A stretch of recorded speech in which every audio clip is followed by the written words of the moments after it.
یہ صرف فلسطین کی جنگ نہیں ہے، یہ ساری انسانیت کے خلاف جنگ ہے، یہ انسانوں کی آزادی کے خلاف جنگ ہے، یہ سارے دنیا کے انسانوں کے لیے ڈوب مرنے کا مقام ہے۔ چھوٹے چھوٹے معصوم بچے وہ بھوک سے بلک کر مر رہے ہیں اور اسرائیل کا ہاتھ روکنے کی کوئی کوشش نہیں ہو رہی ہے۔ ہندوستان کی سرکار جو ہے وہ جینوسائیڈ میں شریک تھی، ہندوستان کی سرکار جو بربادی ہے فلسطین کی اس میں شریک تھی۔ اگر کچھ شرم باقی ہے انسانیت کے ساتھ کھڑے رہی ہے۔ اس صدی کا اس سے بڑا ظلم کبھی انسانوں نے نہیں دیکھا اور اس سے بڑی بے حسی بھی ہم نے نہیں دیکھی۔ ہمیں خوف آتا ہے جو لوگ خاموش ہیں اور جو روک سکتے ہیں، جو حکومتیں روک سکتی ہیں، وہ خاموش ہیں۔ ہندوستان جس نے فلسطین کے لیے سب سے پہلے آواز اٹھائی تھی، آج ہندوستان خاموش ہے، ہندوستان کی حکومت خاموش ہے۔ یہ ہندو مسلمان کا مسئلہ نہیں ہے، یہ انسانیت کا مسئلہ ہے۔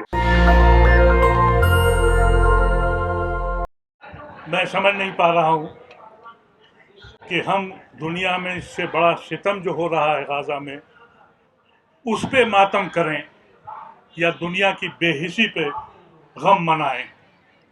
اتنا ظلم، جیسا ابھی امیر جماعت نے کہا، اس صدی کا اس سے بڑا ظلم کبھی انسانوں نے نہیں دیکھا اور اس سے بڑی بے حسی بھی ہم نے نہیں دیکھی۔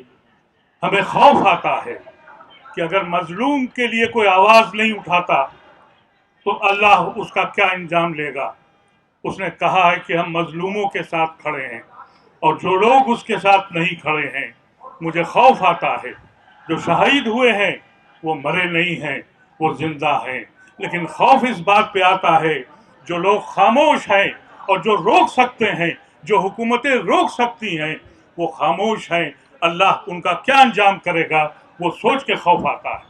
ہندوستان جس نے فلسطین کے لیے سب سے پہلے آواز اٹھائی تھی، آج ہندوستان خاموش ہے، ہندوستان کی حکومت خاموش ہے۔ یہاں حالت یہ ہے کہ آج سڑکوں پہ نکلنے کی کسی کی ہمت نہیں ہے، لیکن ہم جتنا بھی کر سکتے ہیں اپنے ان فلسطین بھائیوں کے ساتھ، یہ ہندو مسلمان کا مسئلہ نہیں ہے، یہ انسانیت کا مسئلہ ہے، یہ ظلم کے ساتھ کیا جا رہا ہے۔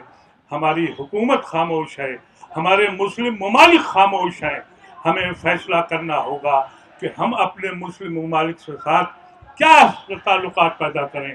ہو سکتا ہے بہت لوگوں کو برا لگے، لیکن حقیقت یہی ہے کہ خوف آتا ہے کہ کہیں غزہ کی شکلیں کہیں ایسے ملکوں میں نہ دکھائی پڑے جو آج بڑے بڑے مینار بنا کر اور بڑے بڑے مال بنا رہے ہیں، کہیں وہ شکل پیدا نہ ہو۔ اللہ اس کا رحم فرمائے۔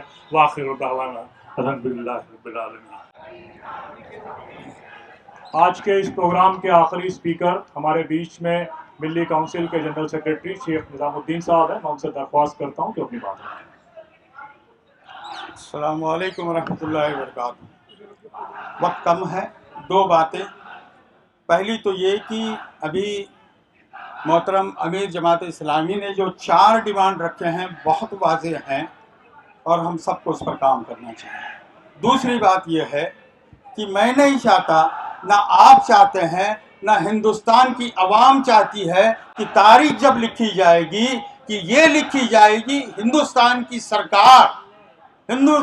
سرکار جو ہے وہ جینوسائیڈ میں شریک تھی، ہندوستان کی سرکار جو بربادی ہے فلسطین کی اس میں شریک تھی۔ ہماری ٹرائیڈل پالیسی رہی ہے۔ آزادی کے بعد میں ہندوستان جو ہے مکمل طور پر فلسطین کے حق میں کھڑا رہا، مگر کیا وجہ ہے پتہ نہیں۔ آج بھی وقت ہے، میری اپیل ہے یہاں کی سرکار سے کہ آپ اگر کچھ شرم باقی ہے تو انسانیت کے ساتھ کھڑے رہیے اور پوری طریقے سے واضح طور پر مذمت کریے اسرائیل کی اور ان طاقتوں کی جو اسرائیل کے ساتھ کھڑے ہیں۔ شکریہ بہت بہت۔ دوستو، باتیں ساری آ گئی ہیں۔ یہ جو جنگ ہے یہ صرف فلسطین کی جنگ نہیں ہے، یہ ساری انسانیت کے خلاف جنگ ہے، یہ دنیا کے امن کے خلاف جنگ ہے، یہ انسانوں کی آزادی کے خلاف جنگ ہے، یہ ملکوں کی آزادی کے خلاف جنگ ہے۔